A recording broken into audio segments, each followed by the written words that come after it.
This shouldn't need no explanation. Y'all already know what the fuck going on. What's popping? What's the deal?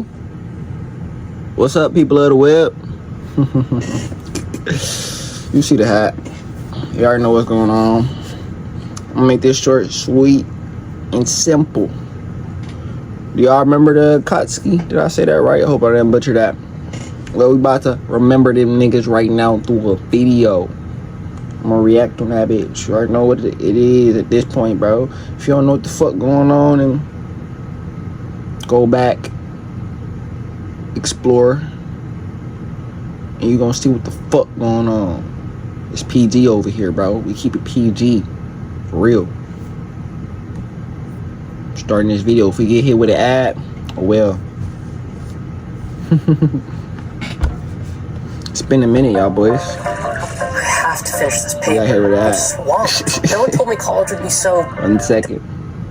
Alright, so we gotta talk about the Akatsuki, man, because these guys are just too cool. They have too much sauce. Like, they got so much sauce, they got matching coats. Like, who does that, bro? These guys actually just horrified me as a kid, and I thought they worked really well as villains. And rewatching the story as I got older, I understood a lot more why they worked. Real quick, I'm a Boruto hater. Just wanted to let y'all niggas know. Hopefully throughout this channel, Boruto can change my mind, and y'all can see it in real time that Boruto has changed my mind. But as of right now, I am the biggest. I ain't gonna say the biggest. I'm a Boruto hater, bro. I think it's sauceless. I think it's too much built off the previous series and hype moments that the previous series are able to build through its characters, you know. Also, I think the villains are kind of bland as well as overpowered, which is two detrimental things in a series, especially in a shonen manga. But you know, maybe that's just me. Excuse me. What is that? I did 2. First one, 3 out of 10. That one, I was cool, like 8 out of 10, right? As well as they did. And the first reason for that is that they get shit done. To me, something that's often important with villain characters is that they are actually capable and feel like a legitimate threat to the main characters. If we don't actually see them do anything impressive or see them put the main characters in any bad situation, we're just gonna look at them as bums. But with the Akatsuki, our first introduction to them is when they show up and completely body Kakashi. Like, my man is gone.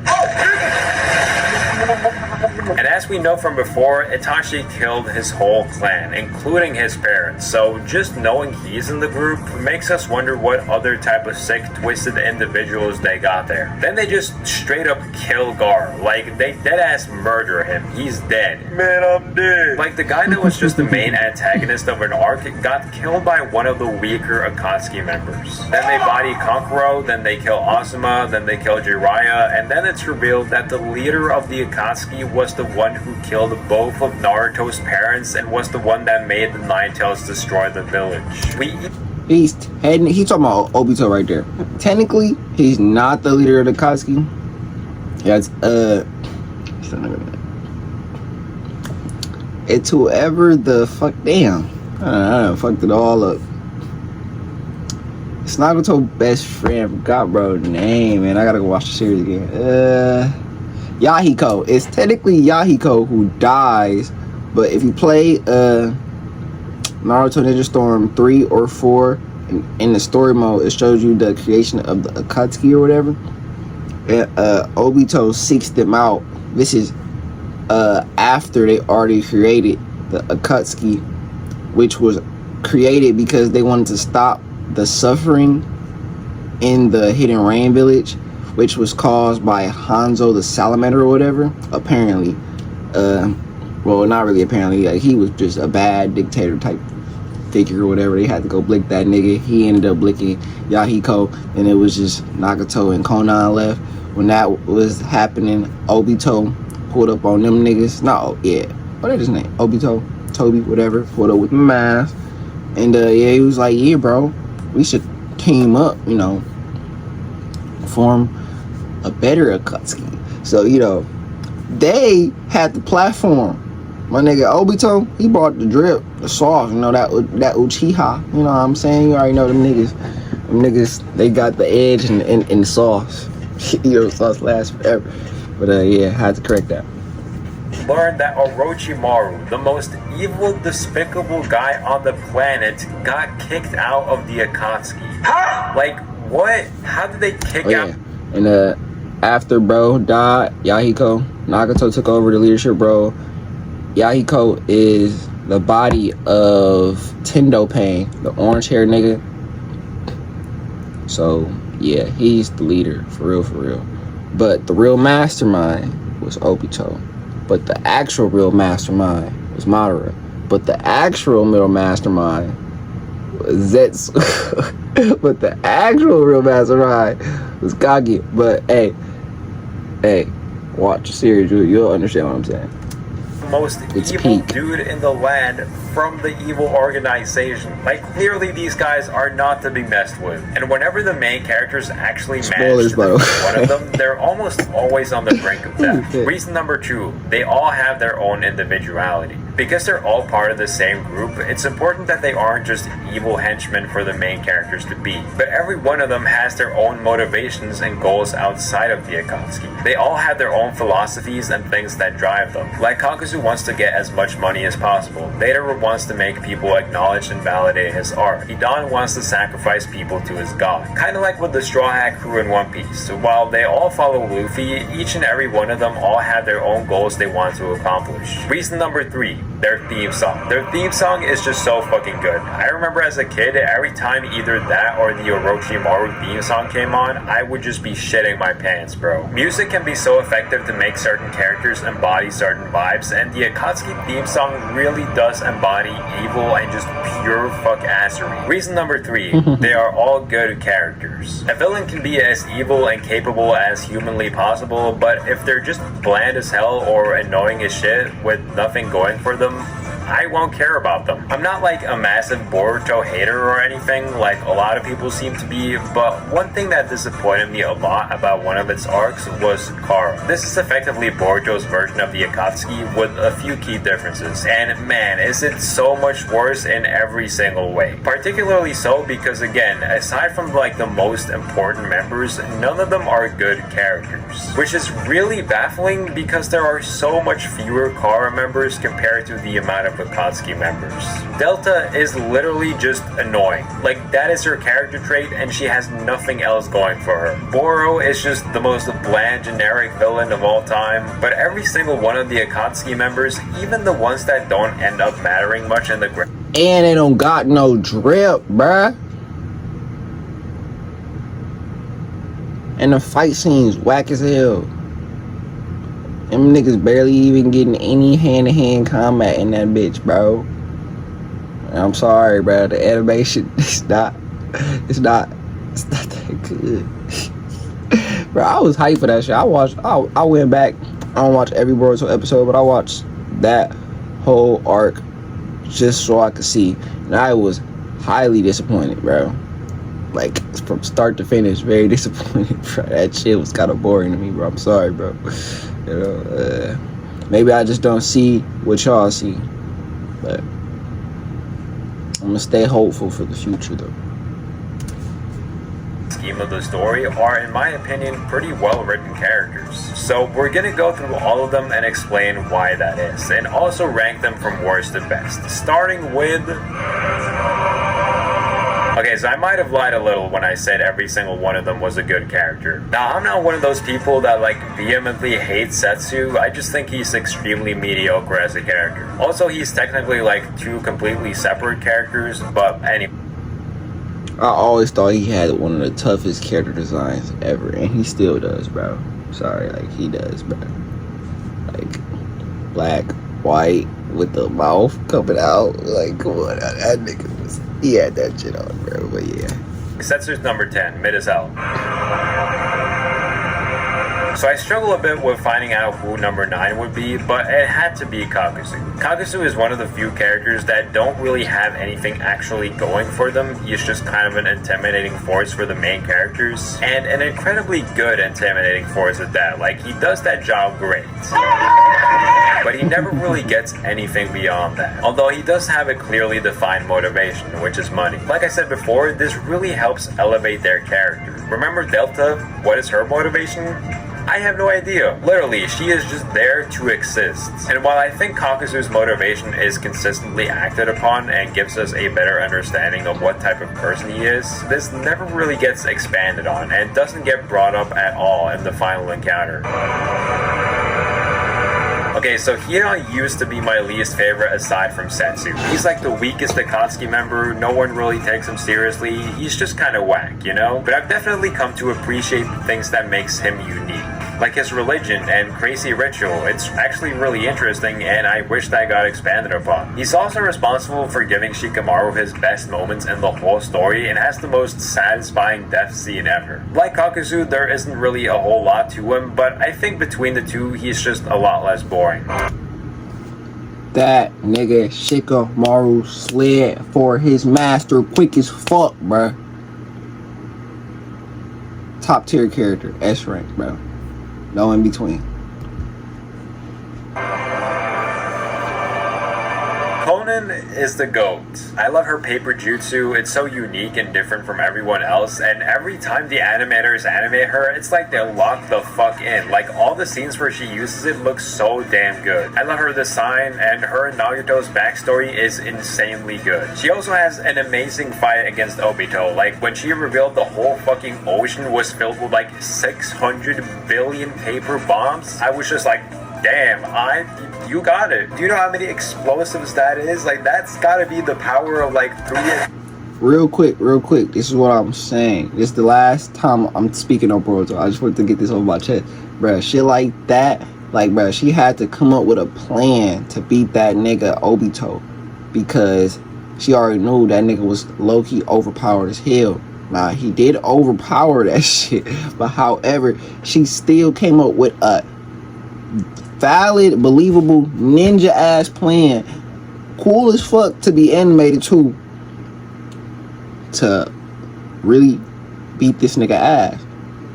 And bro, I ain't gonna cap, bro. I'm sorry, bro. I'm not seeing, like, bro, this is a villain on villain fight, bro. Like, I'm not even seeing that type of like interaction in Boruto for real. Like, bro, it's like them alien ass Kaguya cousin ass niggas, bro.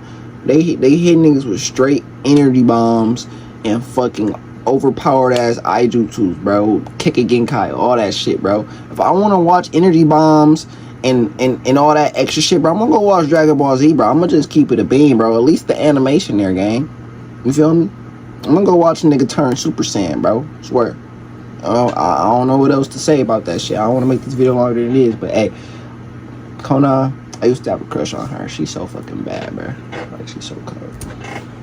Bombs. Like, she actually would have killed Obito if he hadn't coincidentally gotten a hold of the Izanagi like a week before. Honestly, I think she kills every scene she is in, but unfortunately, that's just the problem. She has no scenes. I really wish she got to do more in the series and that she acted a bit more independently from Nagito, because there's honestly so many chances for that to happen. Like when Deidara almost gets killed by Kakashi's Kamui, she could have shown up and saved them. After all, she is the second in command in the Akatsuki, but she never really feels like it. We never even see her capture a Jinchuriki. And I really wish she could have gotten like an actual fight against someone in the Leaf Village. I mean, she kind of sort of has like a really short fight against Shino, but like, come on, dog. Pain has a 1v1 against Jiraiya, Kakashi, and Naruto, but you couldn't give her a single person? I feel like her not fighting Sakura is one of the biggest missed opportunities in the story. Again, the highlight of her is definitely the flashbacks. I really liked her. I'm not handing it Sakura, but in that moment right there, bro, I think she would have folded her ass. Like, I don't care. Like, after war Sakura, she's no different her ass, but at that point in the pain arc or whatever, yeah, she's gonna fold her shit. Yaiko's romance, and it really made Yaiko's death a lot more tragic. So yeah, I wish she got to do a bit more, but she's still pretty goated. Okay, Okay, so these next three I struggled with a lot, and honestly they're all basically as good as each other, but I ended up with Deidara. I don't think I appreciated Deidara enough as a kid, because he is genuinely such a fun villain, and I love how he doesn't just die in the arc he's introduced. He actually stays around for a long time to fuck shit up. I mentioned that every Akatsuki member has their own motivation, and I think Deidara's is one of the ones that works best. Deidara sees art as something that is quick and fast, instead of long lasting, and I love how that reflects his explosion ability. His explosions is what he sees as the epitome of art. A quick explosion that is nice to look at while it's there, but quickly disappears. This is why Sasori was the perfect person to team him up with. Someone that sees art as eternal, which is why he kept himself looking like his younger self for so long, and ensured that he would never age. And this is also why Deidara is from the Stone Village. Stones and rocks themselves embody what Deidara sees as the opposite of art. They're hard, solid, never move, and never change. And then of course we have the Tsuchikage. I really wish we got to see more interactions between them, but the Tsuchikage is also something Deidara sees as the opposite of his vision of art. He's old as hell and refuses to step down. When we see him in the 5 Kage summit, we see how set in his ways he is, and refuses to change. I love how insecure Stuck he feels in my towards ways, Uchiha and the Sharingan, as he feels so threatened by their existence. All of these things come together to give us a much better understanding of who Deidara really is. And at the end, he shows off his philosophy by launching a huge explosion at the cost of his own young and short life. And he doesn't even succeed. Deidara in the game is so annoying to go against, bro. But if you played the story mode and you fought against that nigga, bro, that was a tough ass fight. Like, bro, I mean, that was amazing. Like, top tier. Not only does he fail to kill Sasuke, but no one is really there to be in awe of or remember his art. He tried his whole life to make people see, understand, and recognize his art, but ultimately fails completely. Oh, that fight tough in the anime too. Another tough ass fight. I mean, bro, these niggas was really out here putting banger after banger after banger, and it's like, bro, the way it was set up, bro, it was flawless. Kisame is so fucking cool. He definitely has the best character design out of all of them, and like Deidara, I love how long he sticks around for. He has like 4 whole fights, which is more than like a lot of characters in the series. He's just so badass in every way, and his rivalry with Guy is so funny, bro. Part of the reason why I love Kisame so much is because how much his character deals with existentialism, something I always find interesting when explored in stories. He is someone that throughout his life is seeking a purpose, and is envious of Itachi for how determined he is for his cause. Itachi sacrifices everything he has in his life to ensure the village's safety, and yet he never flinches. He never changes from his calm, laid-back expression because he is so devoted to his cause despite all the pain he's going through. This makes him a great matchup with Kisame, who is so disillusioned with the shinobi world that he sees himself as nothing more than a weapon for others to make use of. Every time he meets Guy never remembers Kisame because Kisame doesn't stand out due to his lack of ambition or drive. But at the end, he finally finds his purpose, and that's when Guy remarks that he will never forget the name Kisame Hoshigaki for the rest of his life.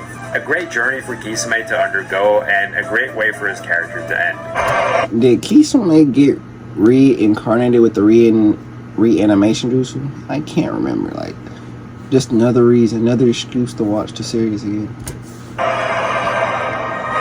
You know, Sasori is probably the most forgettable Akatsuki member out of all of them, mostly because he's introduced pretty early on in the story and dies in that same arc. You know, it's actually pretty ironic that Deidara survived for as long as he did, and that Sasori died so quickly. He also just isn't super important to the overall story, or even the story in that arc, so you kind of forget he exists a little bit. Even someone like Hakusu, who is still pretty forgettable.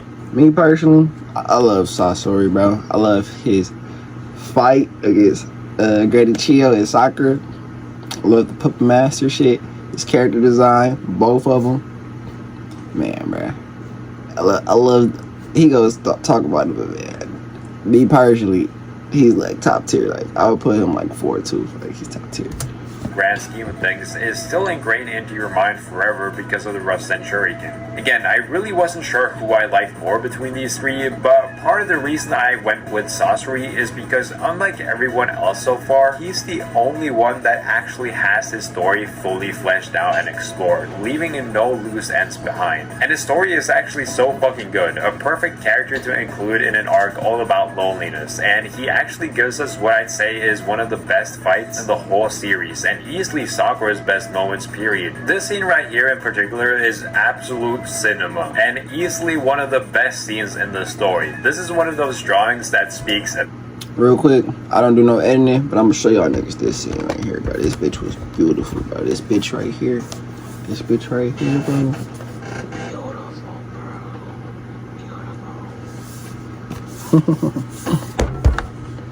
I had to just let y'all niggas know that shit, bro. It's one of them, like, he gonna talk about it. 1,000 words, and part of the reason why I love it is because it will only make sense to you if you have seen or read Naruto. If I show you this panel right here, you can guess pretty roughly what's happening. Even if I show you this from Naruto where they use a jutsu, you can still understand that they're using some big energy ball technique on a bad guy. But with this, you have to know exactly how the puppet mechanics in Naruto work to understand what's happening. I love panels and scenes like these because it speaks to how well woven together the story, world, and abilities are, to the point where this couldn't happen in something like Dragon Ball or One Piece. He also makes the fight against Sakura and Chiyo so fucking cool. Easily a top tier Naruto fight, and easily Sakura's best fight, which doesn't really say much, but still. Now you probably already figured out who the top 3 is. The question is just what order they're in. And honestly, I have nothing negative to really say about Obito. Just like Sasori, I think his story is very well done from beginning to end. Seeing him start as this young kid that turns into some crazy extremist that's completely given up hope on the world is awesome, and he works as such a great foil for Naruto, and my favorite moment from him will always be when he sacrifices himself at the end. Such a great journey to take this character on. His ability always makes for some really cool action sequences. I particularly love the one where he takes out Danzo's Ambu guards. Like, he had no reason to be this disrespectful, bro. I really have nothing negative to say about him as a character. The only reason I didn't put him higher than the other two on the list is that at some point in the story, he really loses his cool factor. Shout out that moderate speech he gave Obito. If you know, you know. Like, as soon as he puts on this bum-ass mask with this sauceless-ass fit, he never really does anything cool. And a little after he loses the mask, we really just start seeing him as incredibly pathetic. And obviously that's the point. You're supposed to see Obito as this pathetic loser that's lost his way completely. And I really like that. It's just that I find more enjoyment in the characters above. So with that being said, I'm trying not to geek out, bro. I'm just not gonna do it. Pain is probably my favorite villain in Naruto. Everything about him is just perfect. It was perfect. His design is so distinct and unique, his ability is so complex and makes any fight against him into a really strategic one. His backstory is amazing, dialogue is always on point, and most importantly, everything about him feels completely thought out beforehand, even down to his name. It's such a well-realized character that honestly never misses a step. Like I mentioned in the beginning, to me, But that nigga was aura farming so hard the whole arc until he died, bro. Until he died, he was just in that bitch hitting niggas with the coldest speeches, with the coldest stances, nigga. Nigga would just do anything as long as it got the Akatsuki some more aura, nigga. What? That's what a leader does. That's what I'm talking about, nigga. That shit means something to me. good villain is often a capable one, and Pain is certainly that, as he kills Jiraiya. This is a great way to make the audience hate the villain, which is perfect because this arc is all about breaking the cycle of hatred. Hell, he even kills Kakashi. Like, again, this dude is just not to be fucked with whatsoever. I also think the flashback of these three is easily one of the best in the series. Seeing their journey completely recontextualizes both Pain and Nagato's actions, and also recontextualizes the Akatsuki itself as a group, as we learn their original purpose was to bring peace to the world and stop all wars, even though the group group goes on to create the biggest and deadliest war of all time. And honestly, I think out of all the times Naruto uses his talk no jutsu, this is the most effective for me. There are so many episodes of just straight up dialogue between these two characters while still managing to hold my attention, which is really impressive. I especially like it because Nagato actually almost manages to convince Naruto to give in to hate. Obito made some efforts with trying to corrupt Naruto too, but he definitely didn't have as much success as Nagato does, and that really highlights one of his biggest strengths, like I said earlier, his dialogue. A good villain will make you fear them through their actions, but a great villain will make you fear them just by speaking. Plus, that nigga character design was top tier. You talk about, bro, got black piercings here, nigga. Come on now, bro. Off the purple eye, the purple renegade eyes, off the orange hair. Let me stop geeking out, bro. I'm sorry. Actually, I'm not sorry. Fuck y'all niggas, bro. Let me geek out. Hey, I'm out. I swear to God, I'm out. Hey, this has nothing to do with me no more. Like I said before, him and Orochimaru are probably tied for my favorite villain of the series, and it just so happens that the #1 spot on the list is actually not really a villain.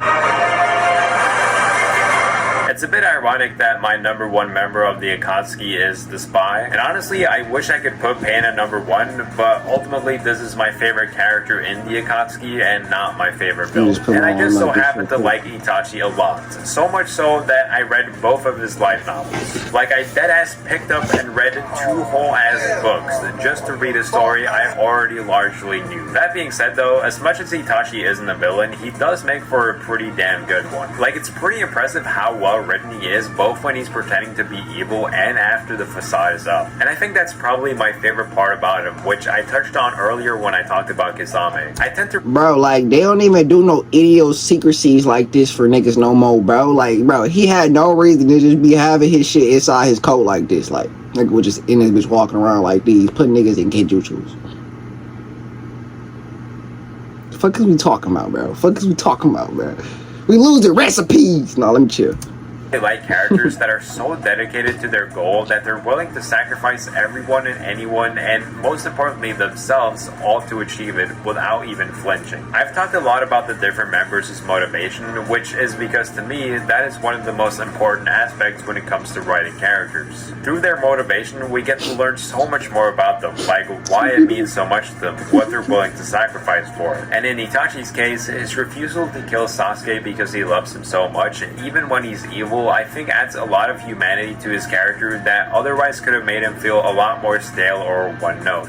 And I think that's why I honestly find him as a more entertaining character when he's reanimated compared to when he was still alive. He worked as an incredibly good villain when he was alive, and seeing his whole character get completely recontextualized after we learn his true goal is incredible. But I think that recontextualization gets properly paid off when we meet him again after the fact, because we get to see it for ourselves firsthand. I think he honestly has one of my favorite quotes in the whole show as he speaks to Naruto. おかげになったものが皆に認められるんじゃない。皆から認められたものがおかげになるんだ。This shit means something to me, man. Like, damn, bro is just dropping bars left, right, and center. This jutsu has one weak Bars? risk. Me. And I think just in general, the way Kishimoto makes us view a character in a completely opposite way than we originally did is an incredibly impressive feat. Although I find that a lot of people fixate on whether or not Itachi was a good or bad person, which to me is such a strange way of looking at a story. Real quick, little story time. Itachi single-handedly made me the reason I love Naruto so much, bro. I used to watch that shit with my older brother. Catch that bitch on Toonami, like, when niggas had to go to sleep before school. I remember the day this nigga showed up. I ain't see the episode. I guess my bro done seen the episode before. Like, I don't know how, but that bitch must have been a rerun or some shit. That nigga told me straight to my face. He said, bro, that's the strongest nigga in Naruto, bro. Head down. I'm like, what you mean? I'm like, bro, he the strongest, bro. I'm like, alright. Really though, he really was all the way up. Well, he technically not stronger than my guy. But to us, he probably was, like, bro, in any regard, bro, probably the sauciest nigga in that bitch, bro. I don't give a fuck, bro. Fuck whoever the fuck else, bro. That nigga had all of it, all the sauce. Fuck the grades. Of course, it can definitely Fuck be a yeah. fun topic to debate or philosophize over, but whether he was good or bad is never something the show attempts to make a definitive statement of, because that's not really important. Itachi was a 14-year-old boy who had to make one of the most stressful and important decisions ever, where inaction means action, and no matter what choice he makes, there will be tons of death and destruction. He tried to make the decision he thought right and selfless, and at the end regretted his decision. The Naruto world uses children as soldiers in war. Itachi was exactly that, and a child who was so sick of war that he was willing to commit atrocities to end them. The focus should be on how messed up the shinobi world that created this child is, not whether or not the child was a good person. Because after all, what kind of world creates a situation where a child feels like genocide is the lesser evil? But really, what I think this choice Itachi makes adds the most to in this story is how it elevates Naruto's character. When Naruto and Itachi talk to each other in the forest, Itachi poses a question. If Sasuke was to attack the village, would Naruto have what it takes to stop Sasuke, even if he had to kill him? These scenes exist to show us just what makes Naruto so different from not just Itachi, but every prodigy type character that came before him. Where they saw ultimatums or choices, Naruto refused to compromise.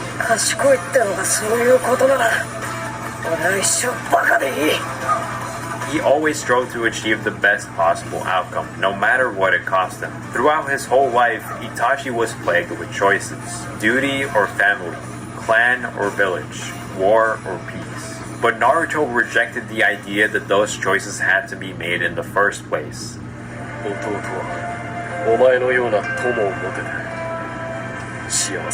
And it's these types of misconceptions and arguments that I find getting repeated over and over again, which is totally fine and all, but every time I hear them, it always sounds like it's coming from someone that hasn't seen or read the story in a while. Like, I still see people unironically say Naruto was about hard work. And you have to check out why that isn't the case in this video right here. I'm gonna plug the original video in the description. You know how that shit go. Real quick before I go. By the way, when my bro told me that shit, it was part 1 Naruto. Literally, when that nigga showed up in the village for the first time, his first, well, I think it's like it's not his first appearance, because you know the flashback is shown so many times, but his first actual like appearance in the timeline, when he showed up with Kisame with the Kasa hat on, just putting niggas in the genjutsu, fucking up Kakashi and shit. Yeah, bro was like, yeah, that's the strongest nigga. I'm like, bro, what you mean? Yeah, that's the video. Also one of the reasons why I fuck with Sasuke so much. But yeah, I'll tap in with y'all boys. Y'all already know what time it is.